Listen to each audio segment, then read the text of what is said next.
Jamen, hej. Vi står her i Domkirken, og det gør vi, fordi at lige nu der er vi i gang med Forfatterværkstedet, som er sådan et initiativ, som er taget af Aarhus Gymnasierne, de 5 Aarhus Gymnasier, om at prøve at udvikle talenter inden for skrivekunsten, og give folk, der har lyst til at skrive litterære tekster, et rum til at gøre det. Og helt konkret så har Forfatterskolen eller Forfatterværkstedet på Katedralskolen mødes med de andre forfatterværksteder eller forfatterskoler på de andre gymnasier. Og er ude på sådan en bytur med benspænd, hvor de skal ud på en location og skrive en historie. Og så mødes vi alle sammen senere op i Rådhuset til sådan en oplæsning spoken word-agtig seance. Så det er det, vi er i lige nu. Ja. Og ellers så kører vi Forfatterværkstedet, der er jo en af de 6 studiekredse, vi har i år på Aarhus Katedralskole, og som vi har udbudt overordnet, fordi vi gerne vil tilbyde eleverne nogle andre læringsrum, end dem, de møder i den daglige undervisning. Så det er på frivillig basis og efter skoletid. Og Forfatterværkstedet har Morten og jeg kørt i 2 år nu, og vi har 15 tilmeldte i år. Og det går i bund og grund ud på, at vores elever jo egentlig skriver rigtig meget i deres dagligdag, men det er jo altid inden for nogle meget givende og nogle gange stramme rammer. Og vi har mange elever, som egentlig synes, at det er sjovt og spændende og interessant at skrive og bruge sproget i en mere kreativ retning. Og det giver vi dem så mulighed for i Forfatterværkstedet. At mødes en gang om ugen eller en gang hver 14. dag og lave forskellige øvelser og give dem nogle hjemmeopgaver og læse højt for hinanden og give feedback på det, vi skriver. Ja, så helt generelt så er det sådan set det er et forfatterværksted. Og tanken er selvfølgelig, at som er det Hemingway, der har sagt, eller Mark Twain, der har sagt det der med 1% inspiration og 99% hvad hedder sådan noget, kunden. Ja. Det kan også være, det var Einstein. Det kan jeg ikke huske. Nå, men i hvert fald, at det at skrive, det også er et spørgsmål om at mestre nogle teknikker.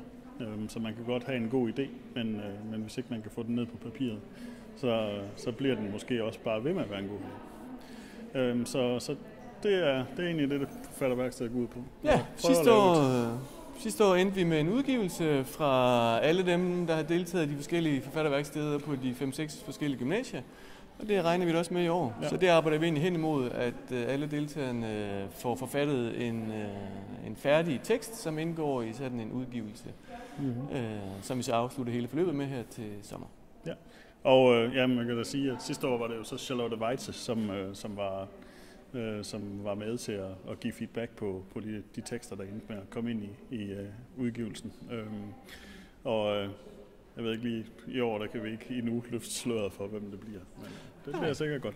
Men det er også en meget fin praktisk dimension, at der kommer en forfatter ind over, at vi har det her arrangement, og så har vi sådan set også planlagt, at vi skal ned på Godsbanen og prøve at møde nogle af de litteraturinstitutioner, der er dernede, sådan at vi også bruger lidt af lokalmiljøet og de muligheder og institutioner, der egentlig allerede er i byen, og som vores elever forhåbentlig selv kan stifte nærmere kontakt med.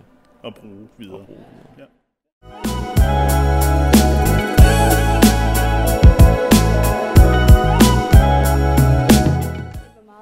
Jeg meldte mig nok ind for ligesom at få skubbet til at læse mine tekster højt. Det har tit været sådan et problem for mig at læse det højt på en eller anden måde. Det tror jeg manglede sådan et forum, hvor jeg kunne få skrevet noget, fordi det går virkelig hurtigt, især i 2G, eller det gør det sikkert også i 3G. Men i hvert fald det der med at have et sted, hvor det bare, nu skriver vi, agtigt. Og at der er nogle rigtig gode øvelser til at begynde at skrive. Ja, lige præcis. Så det er ikke sådan, altså ikke sådan noget, hvor man bare sætter sig ned og tænker, hvad skal jeg nu skrive? Men at der er de her øvelser til det, som giver nogle benspænd, men det er jo netop det, der skal til, for at det bliver godt, synes jeg i hvert fald. Altså, jeg har jo deltaget i rigtig mange skrivekurser og sådan noget, men så jeg føler bare sådan, at hver eneste gang jeg får chancen, så bliver man nødt til at tage den. Og der er altid, uanset hvor mange skrivekurser man har været på, så der er altid noget nyt at lære. Og også selvom jeg har prøvet rigtig mange af tingene før, så det er jo altid, fordi man selv har udviklet sig, så lærer man noget nyt om sig selv ved at lave den samme øvelse igen. Og man kan altid få et eller andet ud af det, og så møder man nogle andre mennesker. Som du siger, man får skrevet i en ny location, i stedet for hjemme i sit eget lille kontor. Så. Og det er netop det, når der er mange, altså det er med til at inspirere. Fordi alle altså, i den her skrivegruppe, de er meget engageret i det. Og det er rigtig fedt at mærke, synes jeg, altså, at der er den her... Ja, der er en god sparring imellem. Altså sådan, hvis jeg nu synes det her, så får jeg noget inspiration fra, hvad du har skrevet, for eksempel, og så kan jeg jo skrive noget bedre selv. Så det er rigtig meget det der med at komme lidt ud over det. Altså ud over den der, jeg ved ikke, det hvide papir, men jeg skal ikke gøre det. Man skal altid lige have sådan 300 år stående til at starte, og komme i gang. Men hvorfor andre folk burde tage på det her kursus, kan man kalde det, tage den her studiekreds, det er fordi, uanset om man egentlig gerne vil være forfatter eller skriver i fritiden eller ej, så kan man altid lære at lege med ord og blive mere sikker på at skrive og opdage den her side af sig selv, fordi selv hvis man ikke måske er den bedste til at formulere sig, så kan man stadig få en hel masse ud af det og komme lidt i kontakt med sig selv. Og synes det, måske lære, at det er faktisk lidt sjovt at skrive og sådan noget. Så. Ja, jeg vil også våge at påstå, at det faktisk ikke kræver så meget. Altså, at du bare skal sætte dig og skrive noget, når det er. Altså, nu ved jeg godt, at man kan få nogle opgaver for, sådan at man kan skrive noget til næste gang og sådan noget.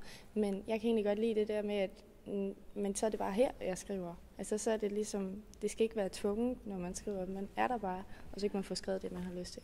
Det synes jeg er enormt rart. Altså, det handler meget om den kreative del af det, fordi at nu arbejder jeg jo også selv med redigeringsprocessen. Den er der jo ikke så meget af her, så det er meget den sjove, legende, kreative del. Ja, præcis, der er i gang i den her studiekreds. Men vi læser jo også mange tekster, så vi lærer også at give en god respons på hinanden. Ja, det Ja, altså det med at lære at modtage kritik og give kritik, det lærer man også utrolig meget af. Opdage nogle andre sider i de tekster, man skriver.